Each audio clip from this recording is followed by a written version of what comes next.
पुत्रदा एकादशी व्रत की कथा, जिसके सुनने मात्र से भगवान श्री हरिविष्णु की असीम कृपा प्राप्त हो जाती है और इस व्रत की कथा को सुनने मात्र से ही अश्वमेघ यज्ञ के समान पुण्य फल की प्राप्ति होती है।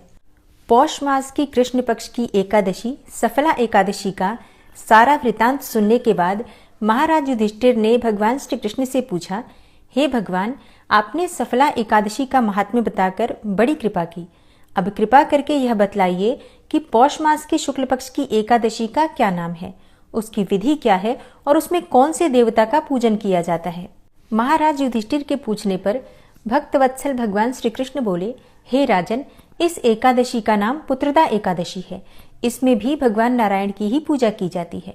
प्रत्येक मनुष्य को विधि पूर्वक पुत्रदा एकादशी का व्रत अवश्य ही धारण करना चाहिए, क्योंकि इस चर और अचर संसार में पुत्रदा एकादशी व्रत के समान दूसरा कोई व्रत नहीं है। इस व्रत के पुण्य से मनुष्य तपस्वी, विद्वान और लक्ष्मीवान होता है। इसकी मैं एक कथा कहता हूँ, सो तुम ध्यान पूर्वक सुनो। भद्रावती नामक नगरी में सुकेतुमान नाम का एक राजा राज्य करता था। उसके कोई पुत्र नहीं था। उसकी स्त्री का नाम सैव्या था। वह निपुत्री होने के कारण सदैव ही चिंतित रहा करती थी और राजा के पितर भी रो रो कर पिंड लिया करते थे और सोचा करते थे कि इसके बाद हमको कौन पिंड देगा। राजा को भाई, बांधव, धन, हाथी, घोड़े, राज्य और मंत्री, इन सब में से किसी से भी संतोष नहीं होता था। वह सदैव यही विचार किया करता था कि मेरे मरने के बाद मुझको कौन पिंडदान करेगा। बिना पुत्र के पितरों और देवताओं का ऋण मैं कैसे चुका सकूंगा। जिस घर में पुत्र न हो उस घर में सदैव अंधेरा ही रहता है। इसलिए पुत्र उत्पत्ति के लिए प्रयत्न करना चाहिए। राजा सोचा करता था कि जिस मनुष्य ने पुत्र का मुख देखा है वह धन्य है। ऐसे मनुष्य को इस लोक में यश और परलोक में शांति मिलती है, अर्थात उनके दोनों लोक सुधर जाते हैं। पूर्व जन्म के कर्मों से ही इस जन्म में पुत्र और धन आदि प्राप्त होते हैं। राजा इसी प्रकार दिन रात चिंता में लगा रहता था। एक समय तो राजा ने अपने शरीर को त्याग देने का निश्चय किया, परंतु आत्मघात को महान पाप समझकर उसने ऐसा नहीं किया। एक दिन राजा ऐसा ही विचार करता हुआ अपने घोड़े पर चढ़कर वन को चल दिया तथा पक्षियों और वृक्षों को देखने लगा। उसने देखा कि वन में मृग, व्याघ्र, सूअर, सिंह, बंदर, सर्प आदि सब भ्रमण कर रहे हैं। हाथी अपने बच्चों और हथिनियों के बीच घूम रहा है। इस वन में कहीं तो गीदड़ अपने कर्कश स्वर में बोल रहे हैं, कहीं उल्लू ध्वनि कर रहे हैं। वन के दृश्यों को देखकर राजा सोच विचार में लग गया।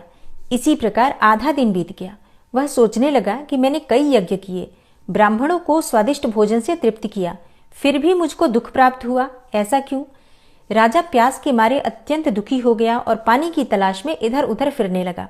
थोड़ी दूरी पर राजा ने एक सरोवर देखा। उस सरोवर में कमल खिले थे तथा सारस, हंस, मगरमच्छ आदि विहार कर रहे थे। उस सरोवर के चारों तरफ मुनियों के आश्रम बने हुए थे। उसी समय राजा के दाहिने अंग फड़कने लगे।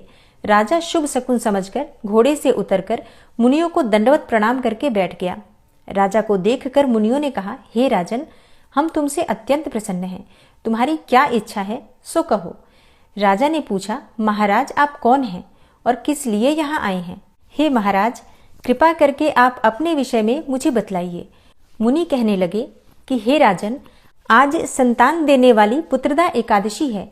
हम लोग विश्वदेव हैं और इस सरोवर में स्नान करने के लिए आए हैं। मुनि के वचनों को सुनकर राजा कहने लगा कि हे महाराज, मेरे भी कोई संतान नहीं है। यदि आप मुझ पर प्रसन्न हैं तो मुझे भी एक पुत्र का वरदान दीजिए। मुनि बोले, हे राजन, आज पौष मास की शुक्ल पक्ष की पुत्रदा एकादशी है। आप अवश्य ही इस एकादशी का व्रत करें तो भगवान की कृपा से अवश्य ही आपके घर में पुत्र होगा।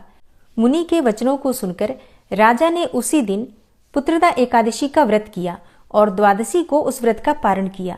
इसके पश्चात मुनियों को प्रणाम करके महल में वापस आ गया।